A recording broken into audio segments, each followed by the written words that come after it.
Hey, it's Anne. We're making today's full episode free for everyone. There are no ads, and you'll get the whole Ask Anne Anything part of the show. So if you want to join the ranks of paid subscribers so you always get the full ad-free episode, along with access to the discussion thread, head to culturestudypod.substack.com.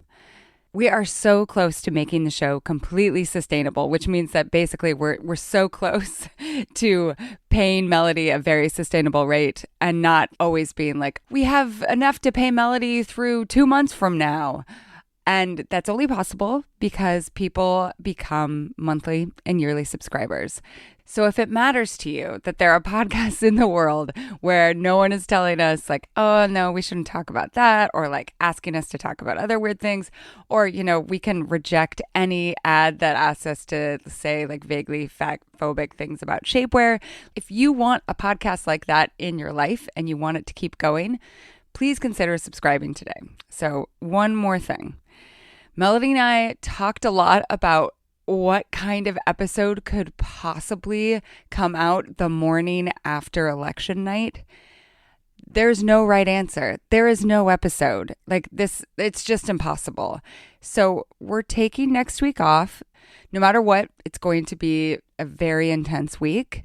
So if you're a listener in the US, please go vote. I am sure that you are already in the process of doing so, but we'll see you again in 2 weeks. Okay. On with the show. There's definitely several formats that BookTokers use to talk about books. So commonly we have yes, no, maybe videos. We have hype level videos where they talk about books that are criminally underhyped, appropriately hyped, and overhyped. They share their 6-star reads, which are books that are so good they go beyond the 5-star scale. They share my TBR for spooky season, for fall. They share all of the books I read this month, the book that got me back into reading. I saw one once that was books my husband didn't read, but he loved. Books rated by spice level, whiteboards, defining terms that people commonly use on BookTok, or diagramming the plots of complicated series that extend for 10 books. One I saw recently was 3 books I'd save in a fire and 3 I'd burn.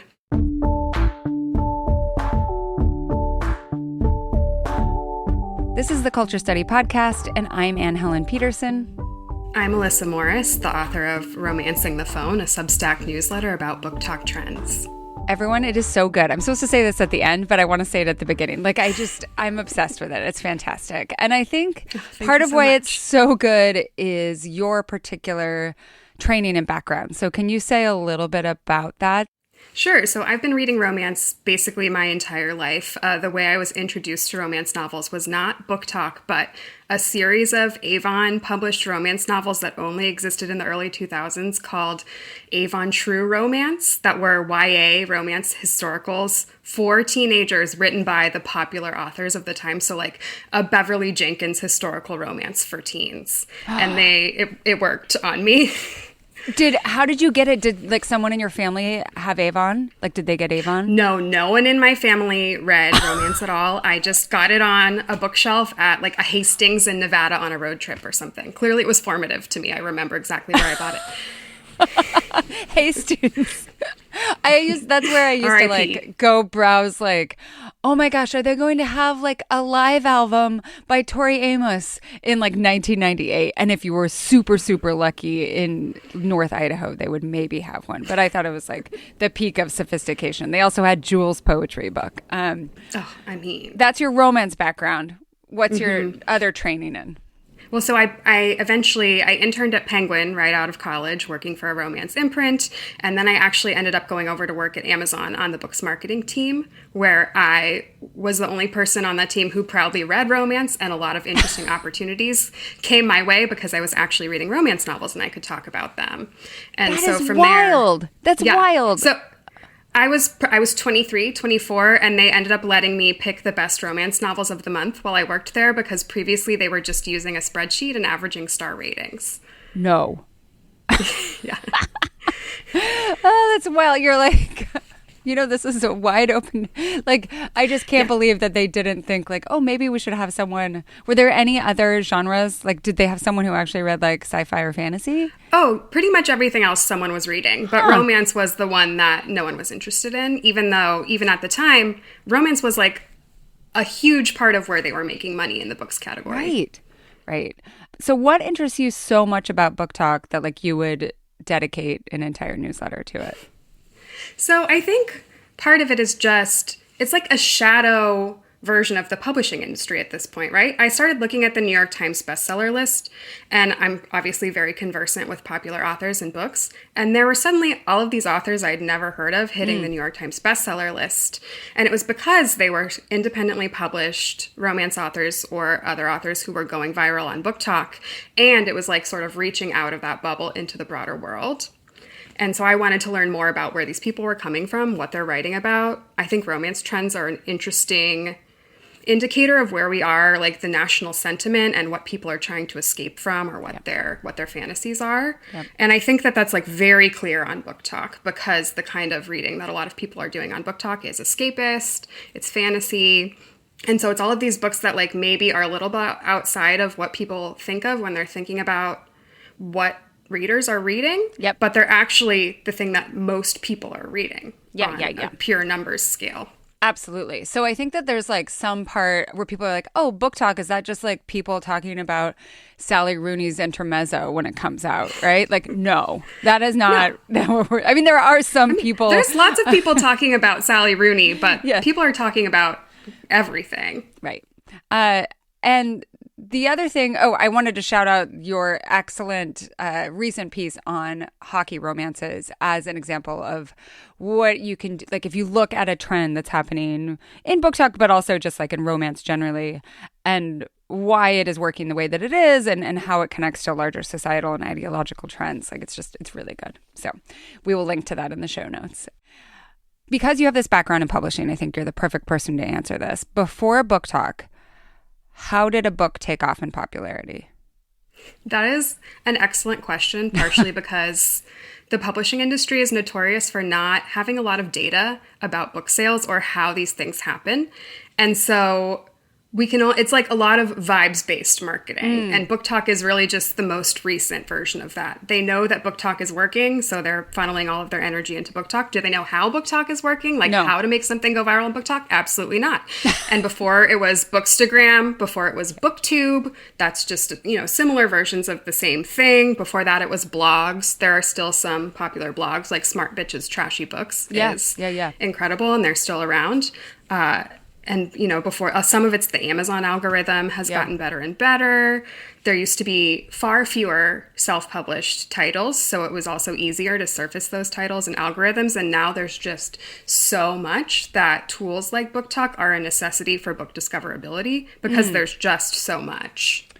What was the role of things like Book of the Month Club and even like Oprah's Book Club, which I think like Oprah's Book Club is so fascinating to me in its capacity to bridge this gap between, like, there were some of hers which we would consider like literary books, quote unquote, right?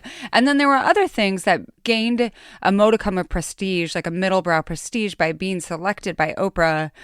How do those work differently? Because those seem to me much more of the work of like big influencers, right? Yeah. But I think it's sort of just like a broader version of what's happening now on BookTok. And a lot of the big BookTok influencers are just micro celebrities running their own book clubs.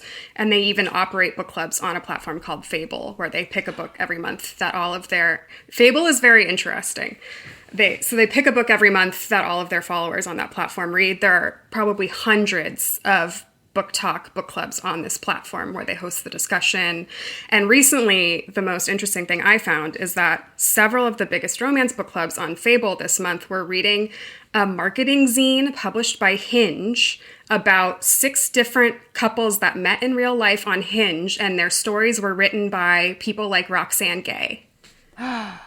Oh, so like basically Hinge paid like authors like Roxane Gay to write essentially like marketing content for them, but it's like good marketing content because it's by and then they authors. clearly knew about Fable and like seeded it to every popular romance book club on Fable as their monthly read. Fascinating. That is really interesting. Have you like peeked into some of these book clubs? Like, are they constant chat? Are they more like how a Facebook group would work? Like, how do they function? I'm not totally sure, and I could definitely investigate that farther, but I think some of them, they pick a time and they just have like a live chat with all of their subscribers about it, and some of it's a little more asynchronous. Yeah. Because I think the reason they need a platform like Fable is to have that place where that conversation can take place all at once, as opposed to like in the comments section of their most recent TikTok. Yeah.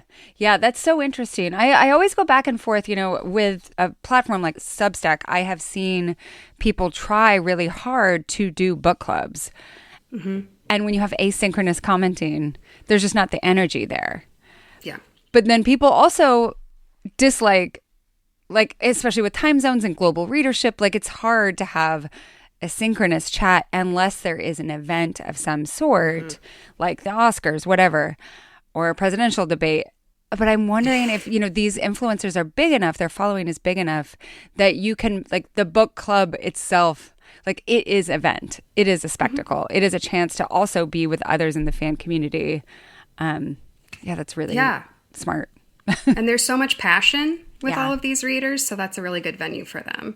And I would say the other interesting thing about celebrity book clubs is that there's still a ton of them, right? We have Reese Witherspoon, we have Jenna Bush Hager, Read with Jenna, and those in recent years have really been able to move the needle, but increasingly less. And part of it's because they don't resonate with these younger readers, because these younger readers already have trusted sources they're getting book recommendations from, and it's not Reese Witherspoon. Right. It's like someone with 100,000 followers on TikTok. It'd be like they would want Reese Witherspoon's daughter Ava to be giving recommendations, not Reese Witherspoon herself. Well, and there's all kinds of random celebrities with book clubs now, right? Yes. Like Dakota Johnson has a literary fiction book club, which I find quite strange.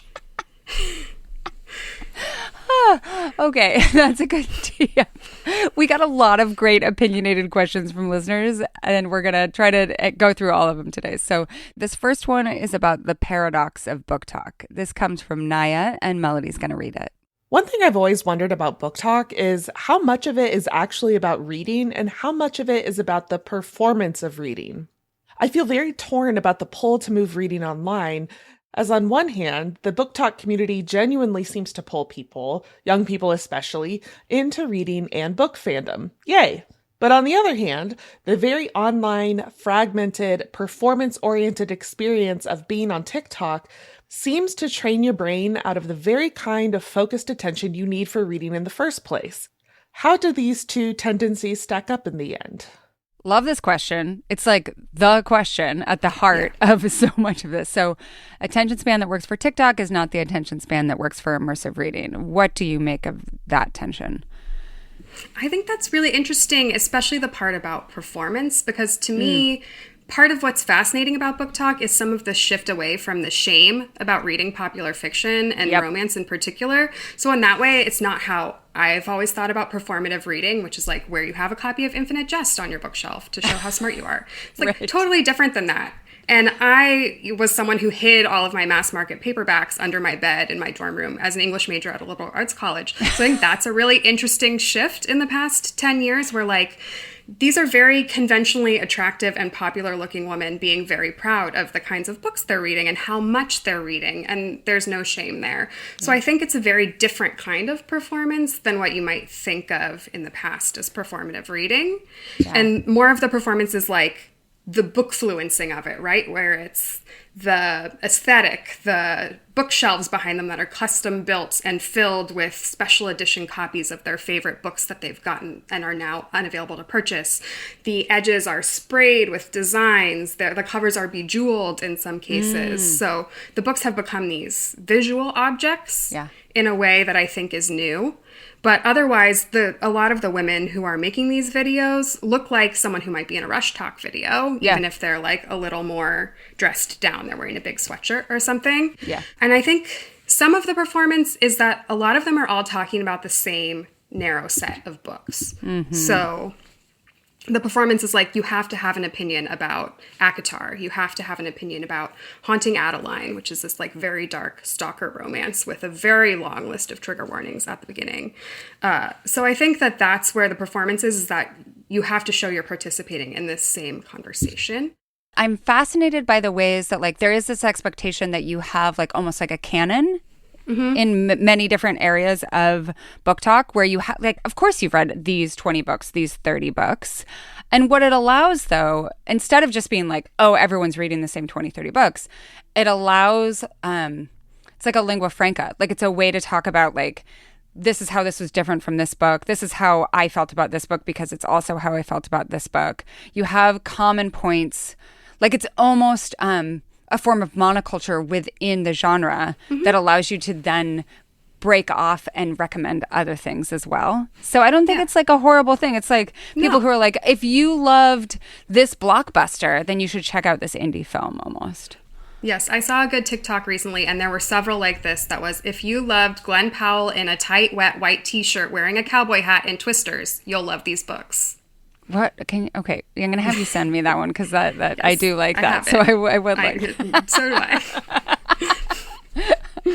One thing that I've noticed observing BookTok and just like the larger romantasy genre as like an umbrella term is how much it has embraced abundance.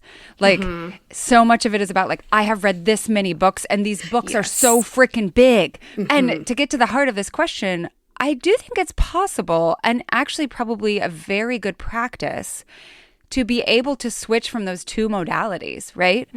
To have a TikTok brain, for lack of a better term, and then to also have an immersive brain. And that second modality of immersiveness, of like not checking your phone, of just going very deep into a text, is something that these books actually, I think, teach readers, right? So maybe you haven't had a ton of experiences going to see a 3-hour movie in the movie theater, right? Especially if you're younger. Like that has not been part of your learning experience, or going to like a 2-hour church service, right? And having to stay still. Or even being assigned a full book in a class in high school, like everyone was talking about. Right. Yeah. There's this viral essay right now from The Atlantic that's about like, my students can't read books, from a college professor. And I think that what these books do in terms of like the way that their narrative propulsion works is they teach you to immerse yourself and the pleasures of it, right? Like if you haven't had that experience, then you don't know like, okay, if I put my phone in the other room, this is going to be awesome. Well, and a popular type of video on BookTok is someone sharing the book that made them love reading again. Yeah. And so I think a lot of these books are the kind of books that are teaching people to have that sort of focused attention because they are so propulsive and it sucks you back into something that maybe you haven't done since you were a teenager. Totally. And I think that's part of why this was all accelerated by the pandemic. Oh, totally. The other interesting thing thinking about reading deeply is that the BookTokers in particular and on Bookstagram, they love to annotate these books. And they're books that I wouldn't have necessarily thought to annotate when I was reading them, but they'll put page flags on every page. They have a color key about which color page flags align to like banter or sex scenes or all kinds of different personal ways of annotating these books. And then they show those annotations. And so it's like a performance of close reading. Yes. But they're still close reading. Yeah. Yeah. And like, just because like, I don't know, Infinite Jest has like footnotes and references that might be more like high bourgeois, like that doesn't mean that it's a different sort of close reading. Like it's still close reading. It's an incredible skill. I love that you brought up the way that people have performed or use these books as a way to get back into reading. This was certainly the case for me during various reading droughts during the pandemic. I also think it's true for a lot of women as they get into their late 30s and 40s that like whatever part of their life is making their life feel like very exhausting, giving them burnout. Like for me, the first sign that I'm burnt out is that I don't want to read at night. But having something that retrains you in that attention is just so fantastic. Our next question is about which books take off on BookTok. This comes from Carly. I know the quality of a book is subjective, but I've been finding that the books I'm seeing over and over again on BookTok just aren't that good. It's almost turning into a red flag for me. If it's showing up a lot on BookTok, I probably won't like the book. So I'm curious, how is it that these books end up being circulated as much as they are? Is it marketing campaigns, like paying BookTokers to promote a new release? Or is this content actually genuine as tastes are evolving? So let's break this down. What kinds of books become popular on BookTok? So I think that it's more complicated than people think when they think about BookTok, because at the surface level, the obvious big hits from BookTok are romance, it's romantasy, it's a lot of like thrillers and suspense books, like popular fiction. But there are fandoms and conversations about all kinds of books happening on BookTok. And so one sort of viral BookTok person that you might not expect is Rachel Cusk, the experimental writer of autofiction, has a huge, thriving community of young female fans on BookTok. What? There's a video about which order to read her books in, and it has over 27,000 views. So just because we think about BookTok as being about certain kinds of books doesn't mean that there aren't like incredibly passionate fandoms for very specific kinds of writing. Another book that isn't what you would typically expect to blow up on BookTok, but that is sort of a big BookTok hit, is Bunny by Mona Awad, which is like an extremely weird literary fiction novel. So I would say we're all prisoners of the algorithm, and when you start looking at BookTok, maybe it will only be serving you a lot of like dark romance, mafia romance, romantasy. But if you start searching for a book you've loved, I think you might find someone talking about it on BookTok. Yeah, I think there's also this tendency, it's like an infantilization almost. If like you like books that are on BookTok, then like you could never have expansive taste. Whereas like, I think if we think back to when we were younger, there were a lot of like entry level books for me. Like I read the shit out of John Grisham when he first came, when his books first came out. And they taught me to then also be like, oh, like I'm going to take this off my mom's shelf, or I'm going to take this off my mom's shelf. And a lot of them were like challenging, weird, interesting books, right? And so how does like books, like I love that like experimental fiction, you can be like, oh, this is totally different than the genre that I read all the time. But also I love books, so I can love this just the same. Yeah, and sometimes it's the same BookTokers who are talking about romantasy and Rachel Cusk, right? Like they just have broad taste, and believe it or not. How many dudes are there in this world? Okay, I keep trying to find more. There's not very many. The place that you mostly find dudes is there are couples, often married couples, reading books together who have joint accounts, and they'll trade books. So like she'll read his horror novel and he'll read her romantasy, and they like react to them. Right. And it's sort of transgressive that he's reading romantasy, or it's exciting to see a man reading this. But I do think as it gets more and more popular, it's possible we'll see a few more men, if for no other reason than because it's very lucrative and it drives book sales. Yeah. But it is very female-dominated space. That's a good way to talk about the second part of this question, which is like where, if a book appears everywhere on BookTok suddenly, like, is it because like there's a marketing campaign? Like, are these genuine recommendations? How organic, quote unquote, is this? What's your thinking? It's interesting because there are definitely, book publishers obviously understand the power of BookTok. And even if they don't understand how something goes viral, they're always going to try to make something go viral. Yeah. And then with these self-published authors, there's a rise in the number of independent PR firms that are all you can hire to help your book and connect you with these influencers. And so what has gotten really popular in the past few years as more people are trying to reach out to influencers and get them to cover their books is like gift boxes that are sent out with new releases with related items to all of these influencers. So like stickers and shirts, in some cases a vibrator, which was very controversial. People are doing everything they can to get their books in front of these influencers, and definitely some of them are paid. But the BookTok community is pretty savvy, and they're often good at sniffing out when things are paid reviews, and that has caused scandals occasionally in the past. And I think the interesting thing about BookTok that sort of counters the idea that a lot of these titles are seeded or inorganic is that a lot of the books that go viral on TikTok are separated from their release date. So a good example of this is Priest by Sierra Simone, which is this incredible, spicy, erotic romance about a priest who falls in love with one of his parishioners and has to decide, is he going to be with her or keep his vows? They have sex on the altar of the church. Recommend. It came out in 2015, and it caused like sort of a minor stir in the romance community, but didn't break out of that space. But in 2022, someone who was a big BookToker just found it organically on BookTok, and it went super mega viral 7 years after it first came out, and it kind of reinvigorated her entire career in some ways. Right. And that's pretty common on BookTok. Like, it's not, when you're looking at videos, it's not all new releases. A lot of it is things that have come out this year, last year, several years ago, or you'll read one book by an author and then binge everything they've ever written. Yeah. BookTok readers are very big on seasonal reading. So right now, the books that are viral are like really, really, really fall themed. The one that I'm seeing everywhere is The Pumpkin Spice Cafe. Great. It's not new. It came out last year, I think. She has another book called The Cinnamon Bun Bookshop that has just come out. So she understands exactly what she's doing. Are these is that like cozy romance? Yes, exactly. Yeah. Her name is Lori Gilmore, I think, which has to be a pseudonym because it is so close to Lorelai Gilmore that it can't be an accident. Is there anything like super historical? Like, has Rebecca gone viral on BookTok? Like, or even something from like before 2000? Can you think of anything? Oh, that's a really good question.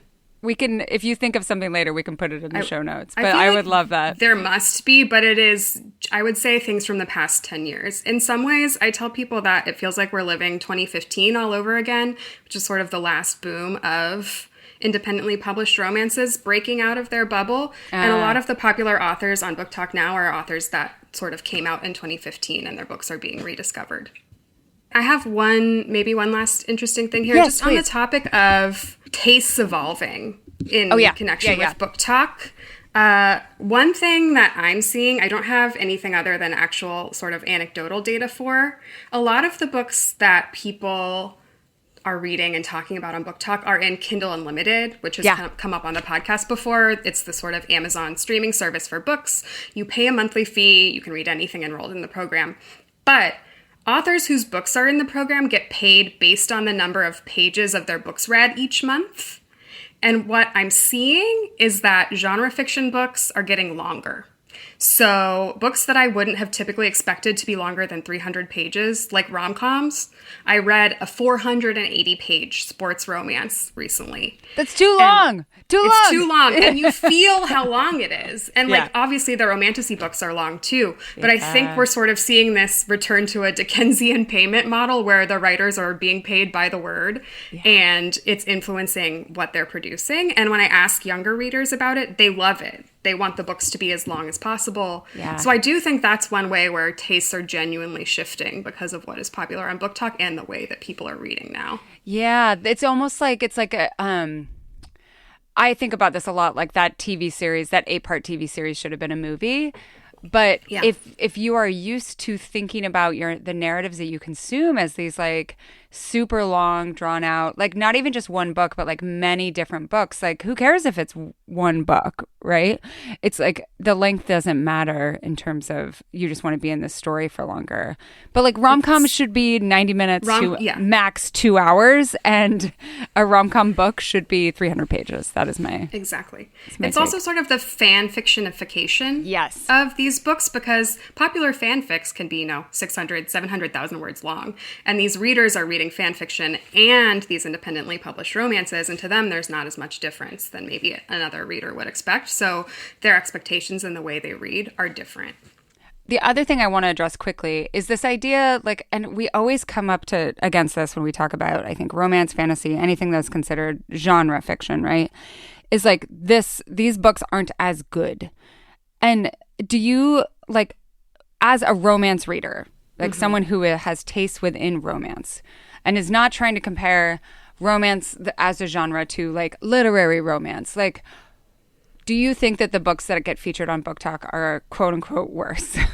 Like, what is No, I think that sometimes it's harder to find things that you really love just because there's so much, and tastes are increasingly individual because there's so much. You can find like niche content for anything you really love and drill down and search that way. When I worked at Amazon, actually, one of the projects I worked on was expanding the BISAC codes for romance so that you could categorize books by tropes instead of just subgenre. So you could like sort and look for secret baby books. And I think this is sort of the maximalist outgrowth of that kind of reading and searching. So it might take a little longer to find a book that you really love, but they're definitely out there. And I definitely don't think the quality of the BookTok books is worse. Like, one of the things that's really popular right now is gothic romance. Yeah. And it's very gross and horror-y. That's not for me. But I think these books are really interesting and well written, and they're doing something totally fresh that I haven't really read in the genre before. So, you know, I'm happy that people have that available to them now. Are they gothic as in like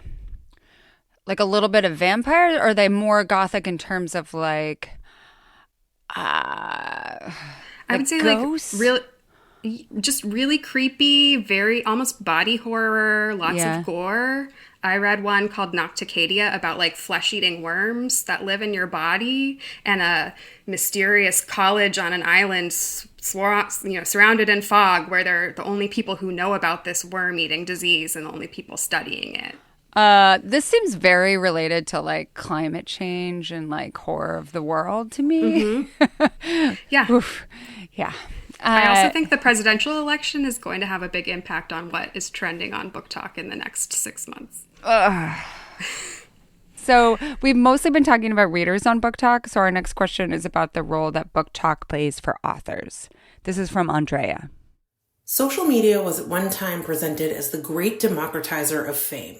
Once upon a time, the industry, insert any creative industry here, acting, singing, writing, was very gatekeepy, and it was hard to get one's work in front of the quote-unquote right people for it to even have a shot at the general public ever seeing it.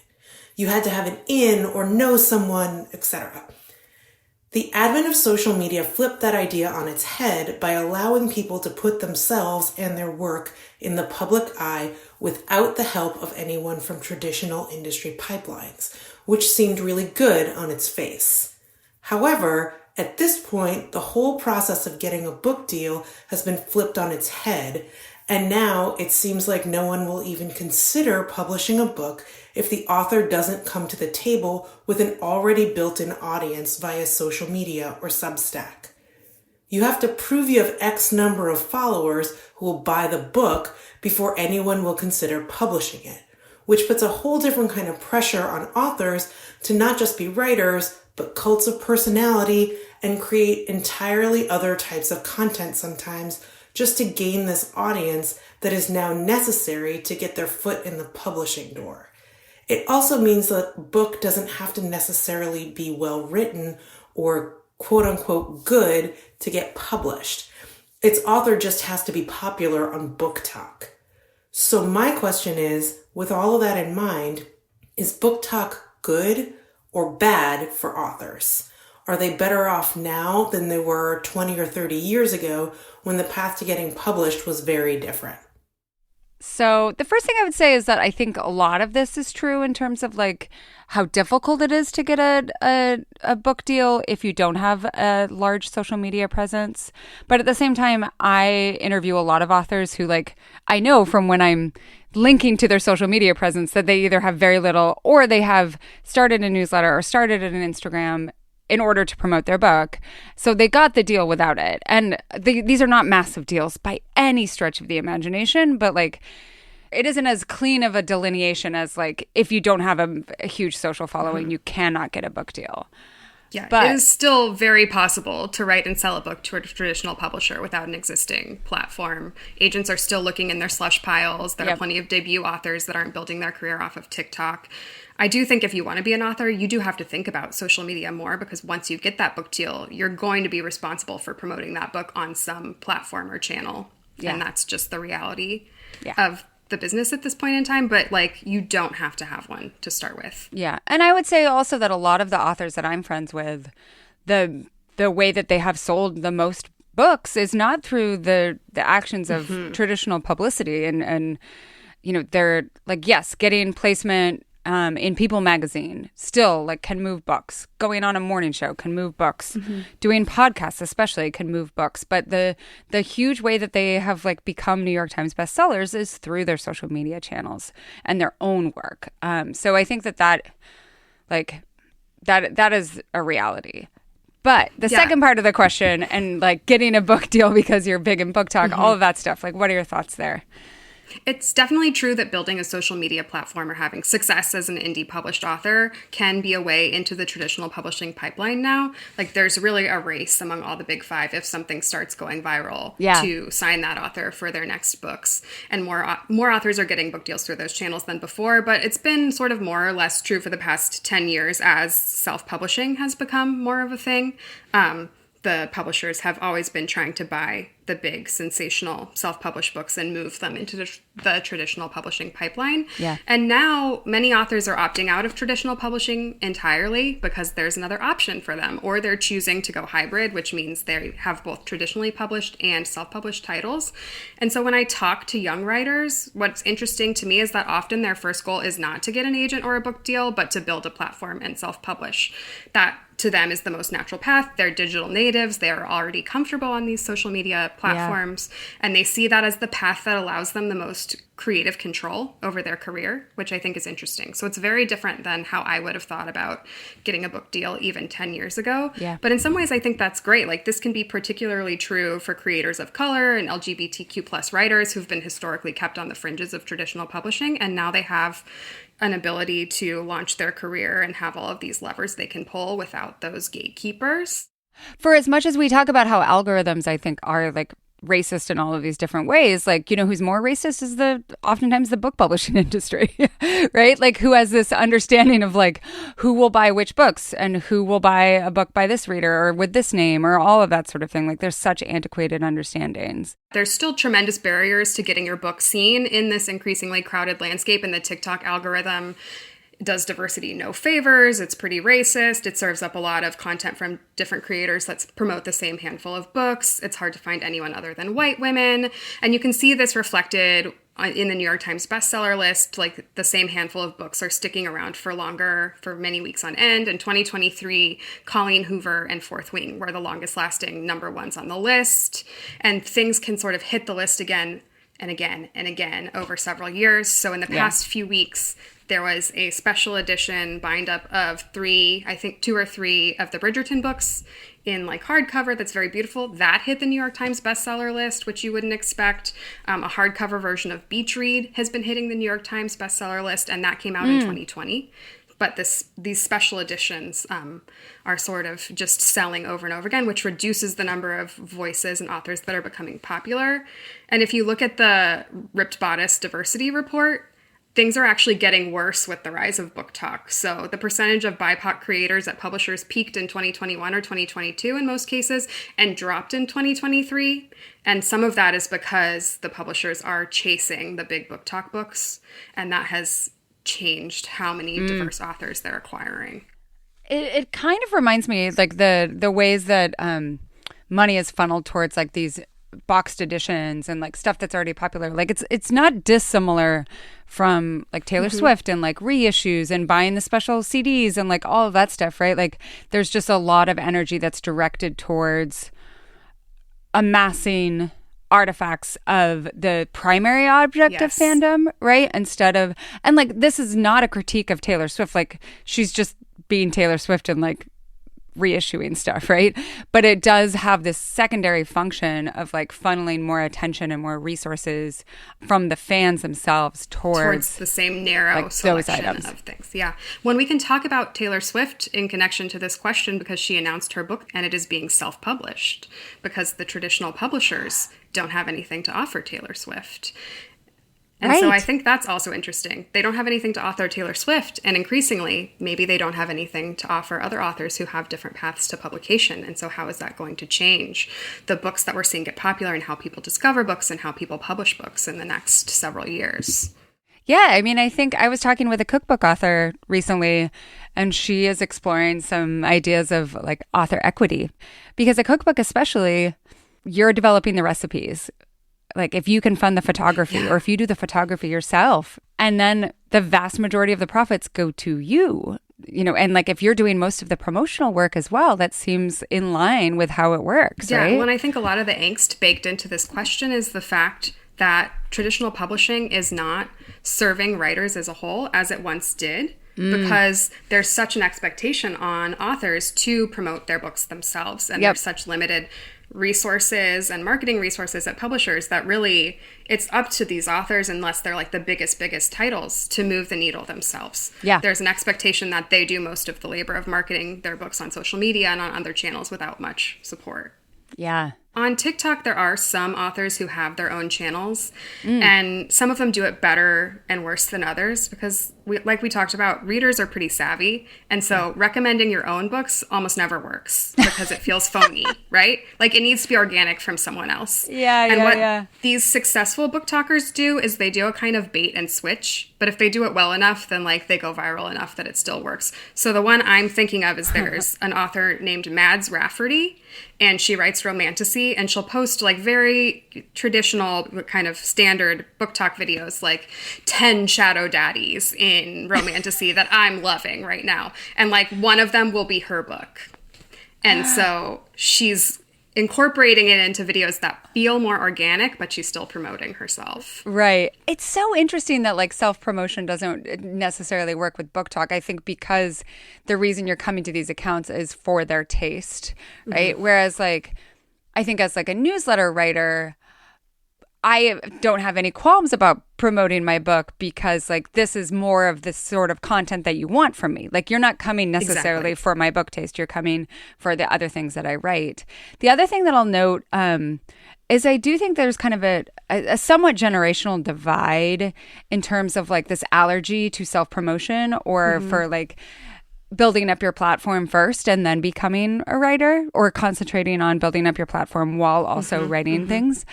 And I've always felt that as I was coming up through writing most acutely from people who are older than me, because I think it is a very large part of, especially the Gen X ethos, that self-promotion is something that, and I don't fault anyone for like breathing this air. Like it's something that you should not do. Like the work should speak for itself, right? And self-promotion is garish in some way. And I always fought this actually, that I would feel it from people who are older than me, both in academia and then also like even just like tweeting my own work, right? When I first started at BuzzFeed. And that feeling like you don't want to tweet it too much, or like tweeting it with like, I wrote a thing, right? Like just like nonchalance about how you wrote it. And I think it's important to understand that like the younger generations do not have that self-consciousness.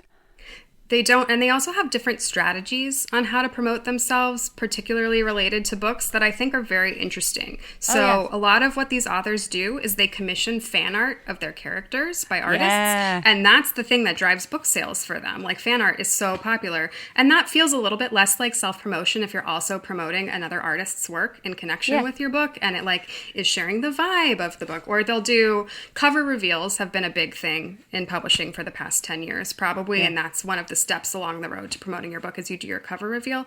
But now BookTok authors are doing trope reveals where they do a graphic sharing what tropes are in this book. Like there's only one bed, enemies to lovers, and that's what readers are excited about. And so that's another way of like building that authentic connection with people where it feels a little bit less self-promotional.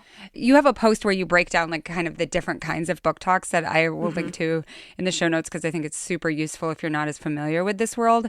But the tropes post is especially fascinating to me. And I know I've talked about this with other romance writers, and like Melody talks with me about it a lot. Like I think some people, if you're not super deep in the romance world, you're like, wait, isn't it bad to be tropey? Like, isn't it bad to know like, oh, there's only going to be one bed at some point, right? Like, don't you not want those reveals? But that's part of like a sub genre, essentially. Like you're zeroing in on the different things that give you pleasure as a reader and coming back to those things. And that's not to say that there aren't other tropes that you might be introduced to, but it's like a way of knowing that you might like this book even more. Yeah, there's a comfort in like having expectations for what you're going to read and knowing what you're going to get. So I do think it's interesting that there's that emphasis. And now micro tropes, which are so specific as to be meaningless. I saw something recently where they said one of the tropes in the book was he teaches her how to play guitar. No. Yeah. It's like, that's not a trope. He teaches her a skill would maybe be a trope, right? I feel like the trope version of that is he teaches her how to play pool and he's like standing behind her with the pool cue. That's a trope. That has happened a lot. But Okay, our last question is about a specific corner of Book Talk where it's all about the numbers. This comes from Shara.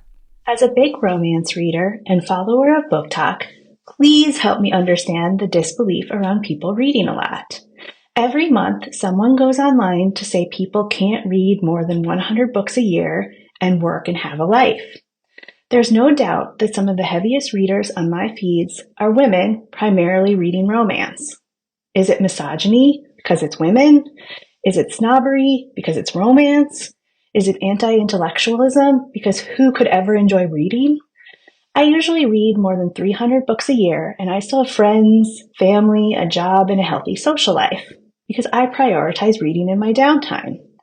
Why aren't people who enjoy movies or TV given the same kind of grief online? The first thing to talk about here is like, what is it about books that makes people keep track of numbers and report them? I feel like this is a relatively new thing, but yeah. It's a Goodreads thing, right? I think this all goes back to the Goodreads reading challenges that people do, where they set a goal at the beginning of the year, I'm going to read 100 books. And they track them on Goodreads. And then you see, like, as the year goes by, they show you their progress. How many books have they read towards their Goodreads challenge? And as you get closer to the end of the year, people start getting frantic. And they're like, I have to read 20 books this month. Tell me some books that I could read really fast so I could keep on track with my Goodreads goal. And I think you see that in Book Talk a lot in these just long lists of books people read in a month, or like if you need to hit your goals even, they'll share things like this. Here are some fast reads. The other thing that people do a lot on social media, less on BookTok because I'm not sure it works great as a platform for this, is a 24-hour readathon where they tape themselves reading for 24 hours straight and share how many books they finish and read and what those books were and what their experience of that was.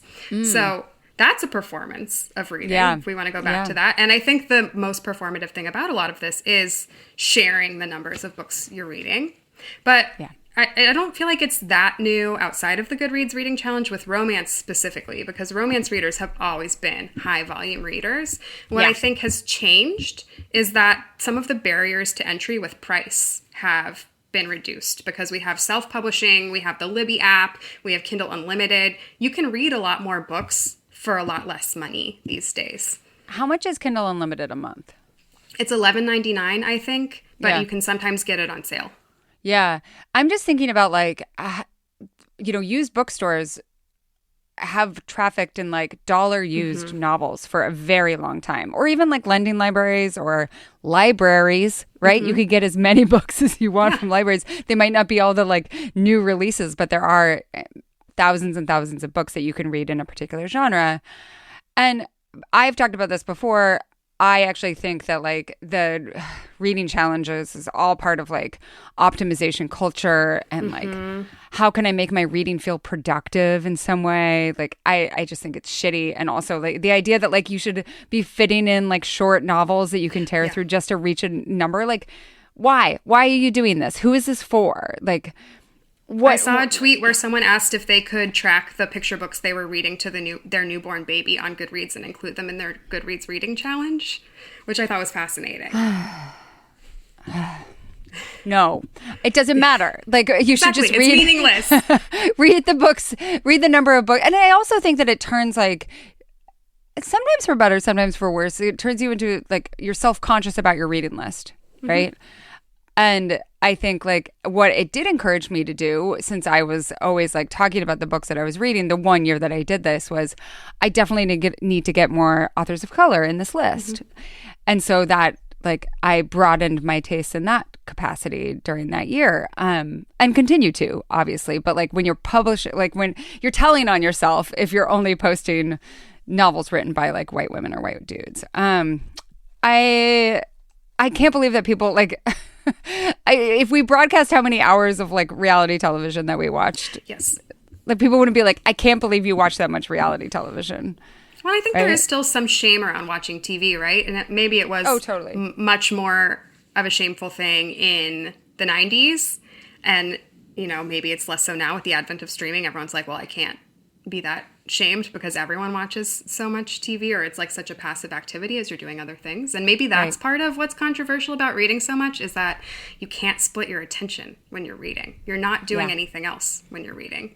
Yeah. But I do think a lot of it is misogyny. I do think a lot of it is about the kinds of things people are reading and what people consider worthy of attention. Yeah. I definitely think there's some of that happening there. But I think some of this is true about women in fandom spaces in general. Like there's that sort of trope where younger fans online will say it's really sad when women in their 30s are still participating in fandom. I think there's something weird going on here about like you're not allowed to have fun hobbies after a certain age because you're supposed to be focused on quote unquote more important things. Right. And also, especially if you're reading a ton and you're reading in genre fiction, that like somehow you should be allocating, if you're going to be allocating your time to reading, it should be like the classics or something. I don't know. Or like, I don't know, like business bro self-improvement books. If you're reading a lot of those, is that more high-minded? I have to chime in. This is my take on the question of like people who are judging the high volume of reading don't understand reading as pleasure. Yeah. Like they've never see it as work. Yeah, they've never had like an immersive, pleasurable reading experience. So they don't understand why you would spend 24 hours. Or like my big reading times are always on vacation. Like they are my favorite times to read. I love just bringing a huge stack of books. And I think some people would be like, why in the world would you ever read on vacation? It's the best thing in the world. I have a very particular like vacation spot I am picturing where I like to sit in front of a fire pit by the ocean and read my book early in the morning when I go to this beach town every year. And like that's what I look forward to all year. It's so peaceful. But I also think that like cinephiles collect how many movies they watch in a year. Like there are all sorts of cultures, like subcultures within art. Like I went to this many shows, I went to this many concerts, and I think that no one is like, oh my gosh. Actually, I do think that people are like, oh my gosh, how could you go to so many concerts? There's a denigration of people pursuing their hobbies. Yeah. And I think that sucks just broadly. But I also think if you think about the difference between the way people talk about Goodreads versus the way people talk about Letterboxd, which is like Letterboxd, people are tracking how many movies they're watching. It's a lot of men and they're watching a lot of movies, but it's like valorized how many movies and rare movies they're watching on Letterboxd and tracking over there, whereas on Goodreads, maybe it's not taken as seriously. Yeah, for sure. All right. Is there anything about BookTok that really annoys you and that you wish you could change? Okay. One thing that surprised me when I started watching more BookTok, first of all, what really annoys me is that a lot of people have BookTok opinions, but they've never seen a BookTok video. It's easy for BookTok to be like sort of the scapegoat stand-in for all of the changes that are happening in publishing so rapidly right now without people actually knowing anything about what is happening on BookTok. And I originally was going to call my newsletter, I Watch BookTok So You Don't Have To, because I felt like that was the space I needed to occupy for people, where I think people need to know what trends are happening, how people are reading, if they're involved in the publishing industry at all, or even if they're just interested readers. But people are so scared of venturing into this space. But particularly on BookTok, when I'm watching the videos, they're so long. They're so much longer than I thought they would be. And so sometimes they're like 3, 4, 5 minutes long, monologuing to camera, and I have to watch them on 2 times speed. Thank God TikTok has that nice function where you can just press the screen in the right spot and they speed up. But they're very long. And I guess that it's interesting to go back to that attention question, because I think BookTok videos would be pretty boring if you weren't interested in reading the books they're talking about, or if you hadn't already read that book. That's such a good point. And I also think that some of the denigration of BookTok is from people who just have never spent any time on TikTok just broadly, right? Mm-hmm. Yeah. And so they don't understand how clever it can be, how varied it is, like all the different genres of different talks, like the ways you can film, how funny the comment sections can be. Like they think that it's just maybe like reels and oftentimes reels are talks that have made it over to Instagram, but it's only a certain type of reel, right? So I think that's a great point. The other thing I want to know is how you find out about the books that you want to read. It's not just TikTok for the most part. Especially I'm reading probably like 6 months ahead of what books are actually released. So it's like NetGalley and people I know and people whose recommendations I trust and have trusted for a long time. Like any good romance reader, the vast majority of my friends are librarians. So that's very helpful for me to find out about the books that I want to read. And I just have favorite authors in a romance. I think that's helpful, right? Like your favorite romance author's favorite romance author is Kat Sebastian. I'm obsessed with Kat Sebastian, and she has a really great newsletter where she shares recommendations, and I think that's broadly true of a lot of romance authors I love. The romance community in general is very supportive. The first time I ever heard the phrase, "a rising tide floats all boats," was at a Romance Writers of America convention. So there's a real culture of both recommending other people's books and talking about other people's books in a way where you're really enthusiastic about them and want other people to read them. And I think to some extent, BookTok is an outgrowth of that, right? Like it's just people are so enthusiastic about talking about other books. But I do find things on BookTok that I've truly never heard of and would never find without the aid of BookTok.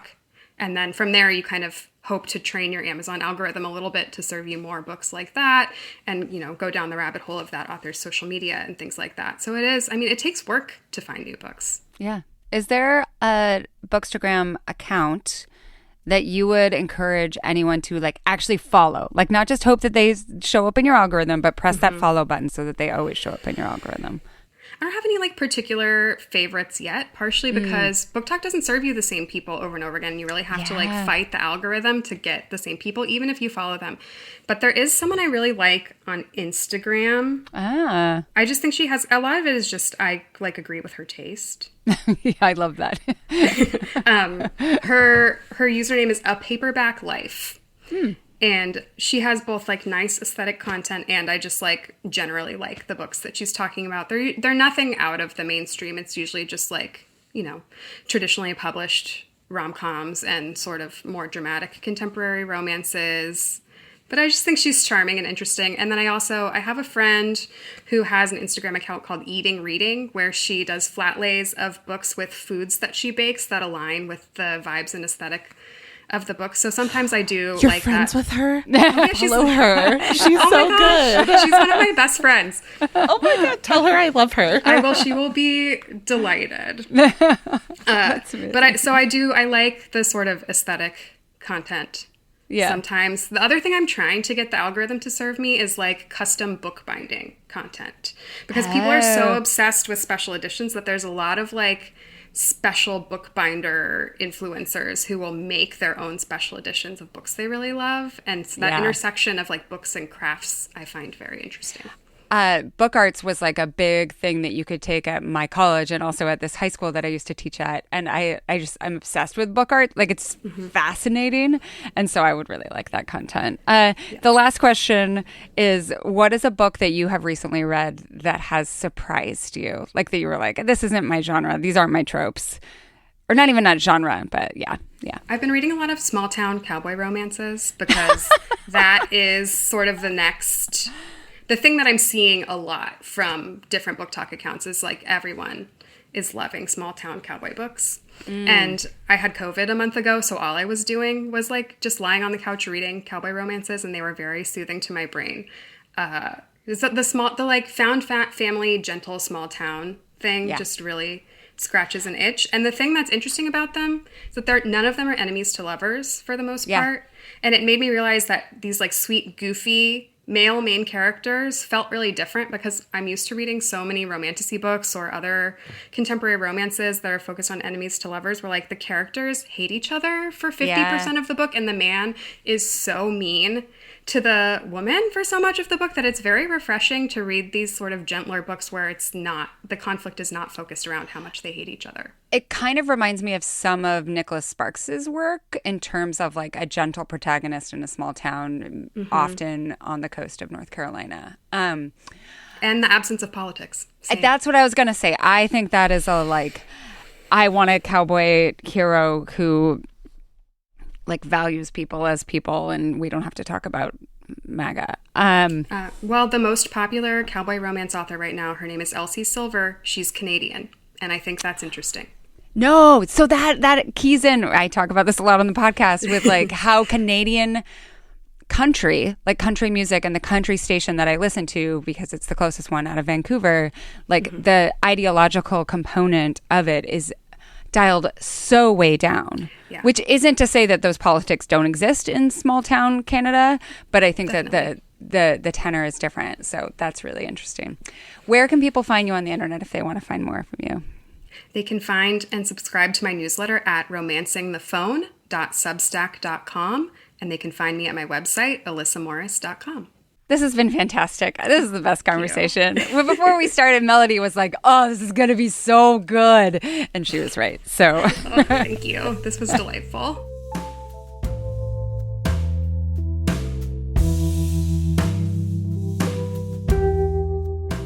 For today's Ask Anne Anything part of the show, we're answering a bunch of questions that we've received about dahlias. Specifically, I'm growing 550 dahlias with my best friend on the island. Her name's Beth. Last year I grew 12 and this year we're growing 550. It's a whole enterprise, but also it's like we're just learning as we go, and it's been super fun. So, okay, here's our first question. It comes from Meredith. Okay, so Meredith says, as someone who played around with a few dahlias from a commercial nursery this year, but wants to grow some real beauties in 2025, where do I even begin? What should I be reading and learning during the winter to prepare myself? Oh my gosh. Like this is one of those things where I feel like I have so much knowledge that like I am incomprehensible when I talk about it. I'm just like I start getting into like the really like granular instead of just doing big picture stuff. I will say I wrote a post that is all about what I learned about growing dahlias. That is from last year. I will link to it in the show notes.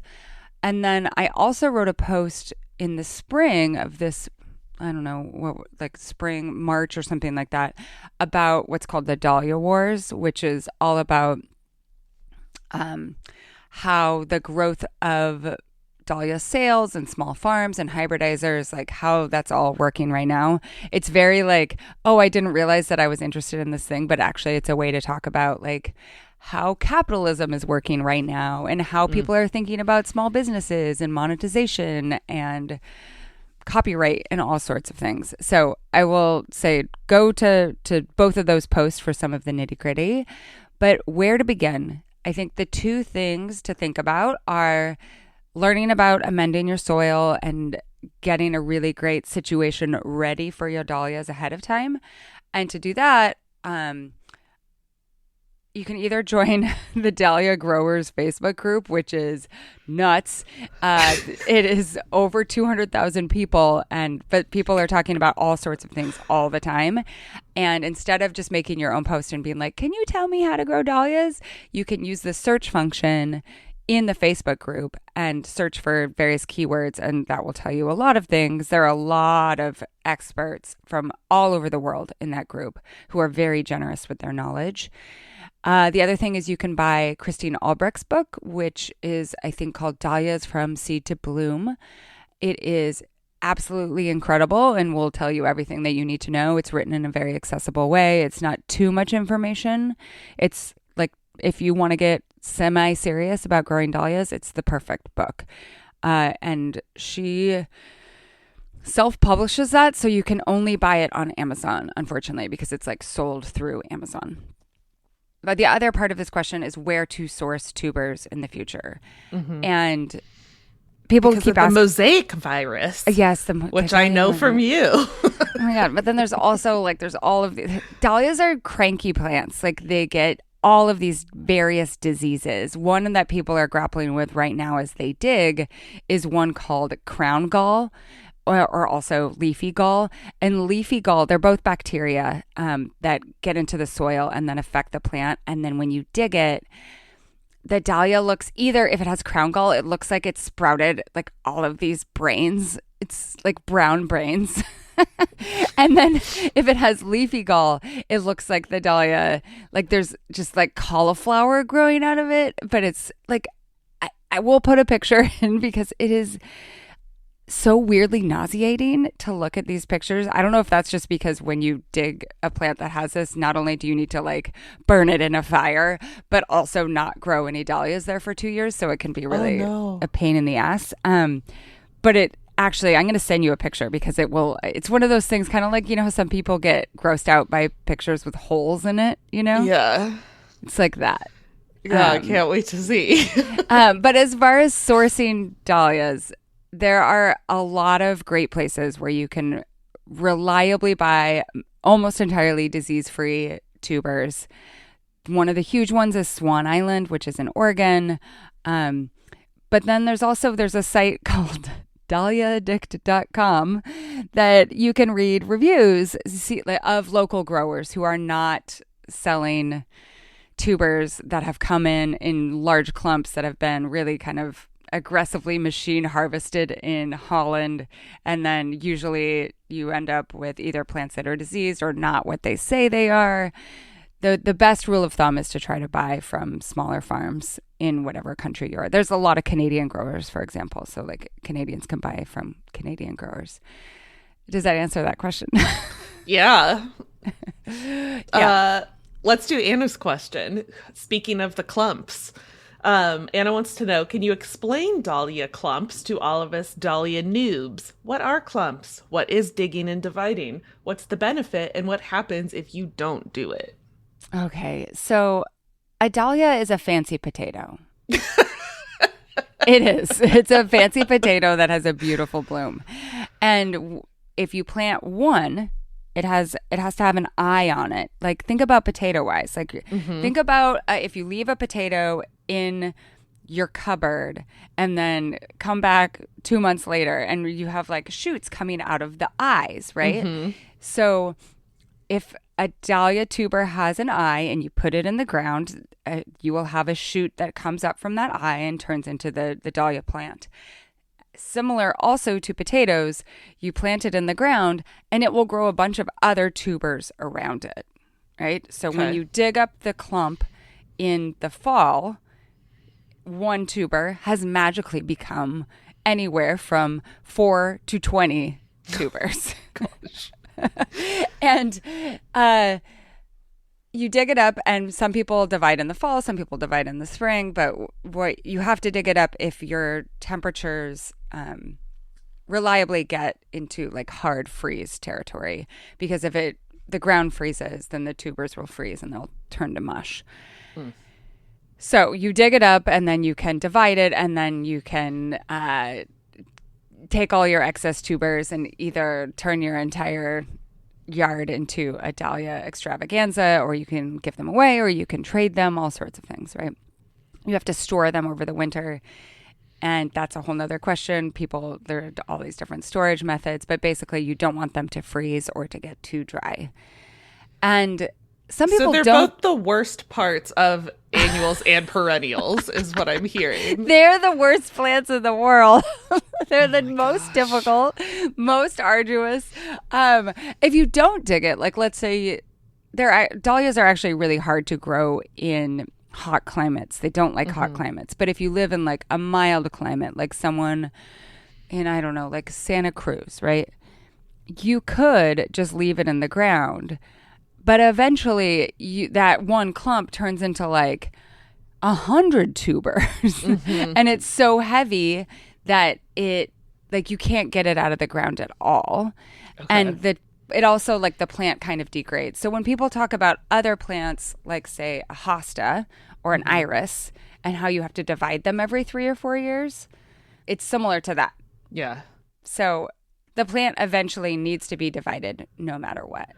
So it won't just like turn into a field of dahlias. It just becomes a nasty clump. Yeah, it becomes a nasty clump that becomes less vigorous as it gets older. Or sometimes though, I think about it, I'm like, oh, you could think how big it could be. Because dahlias are naturally occurring plants in the wild in various places. And no one's digging them and dividing them. You can eat a dahlia. You can, like, fry it up. like a potato. It's What more does it similar taste to like a like? taro root or something like that. Oh, have you done it? No, there's every year people are like, "Here's how you eat your extra dahlia clumps." I'm like, no. That's apocalypse type Yeah. stuff. Okay, so we have a last question from Gillian, who wants dahlia winter storage ideas. She's in Chicago, and she says, storage ideas that won't break my bank account that is already a little ruined by the seeds and tuber purchases in the spring. Okay, so dahlias need to be stored at anywhere between around 40 to 55 degrees, and they need to be between, their humidity level needs to be between 75 and 85%. Again, cranky. And depending on your weather and your situation, sometimes that can just be in your crawl space. So that's what we're doing.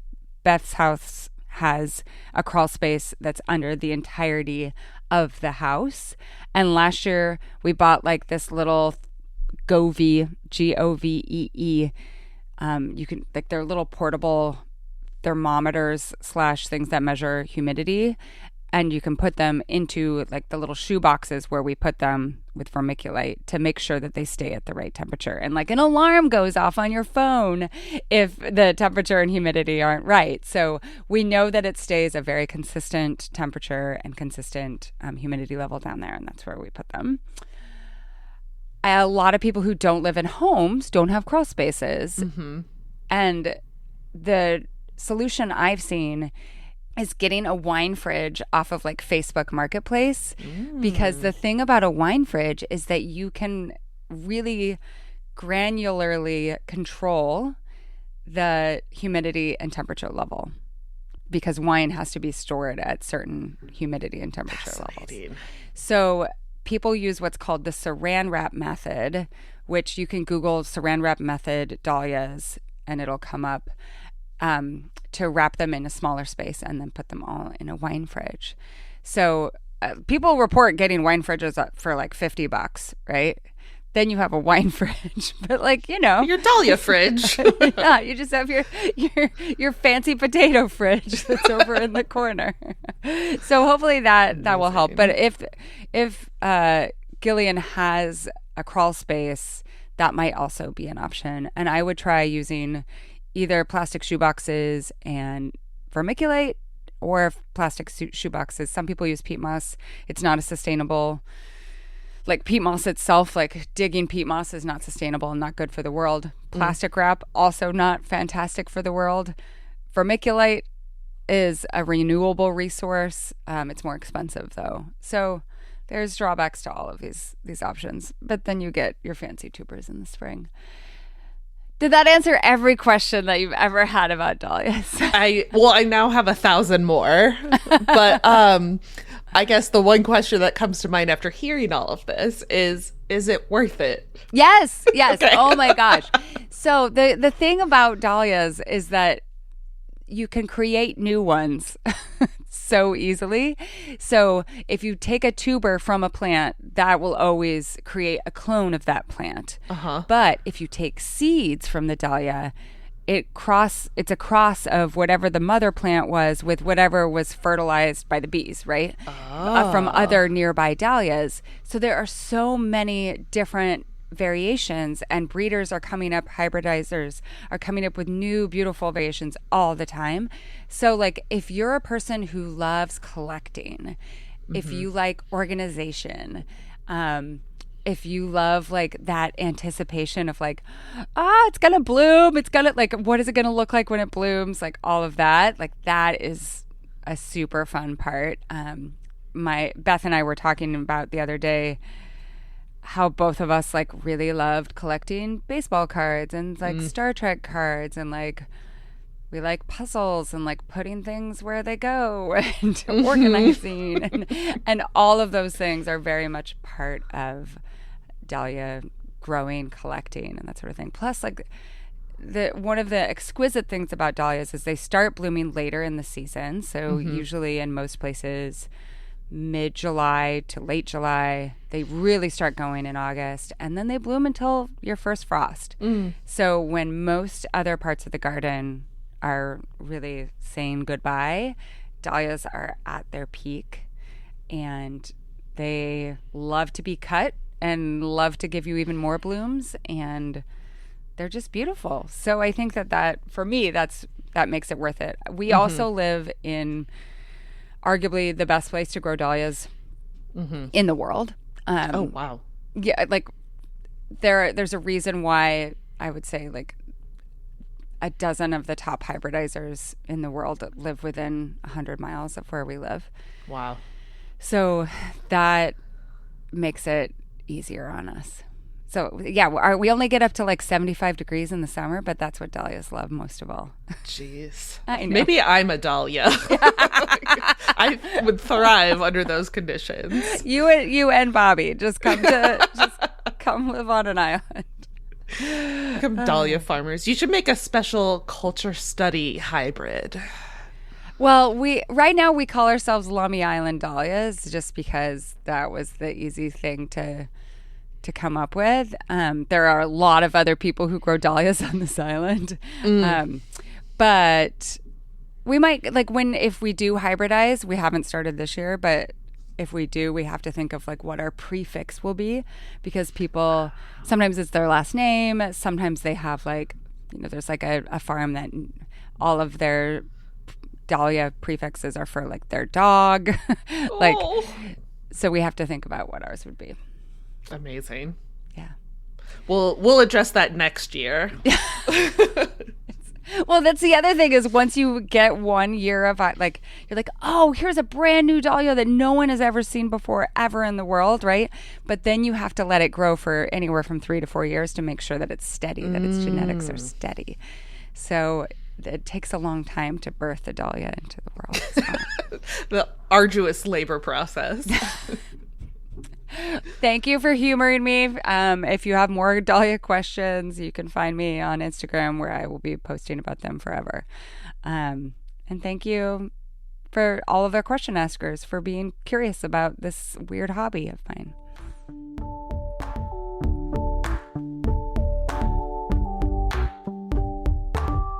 Thanks for listening to the Culture Study Podcast. Be sure to subscribe wherever you get your podcasts because we have so many great episodes in the works, and I promise that you don't want to miss any of them.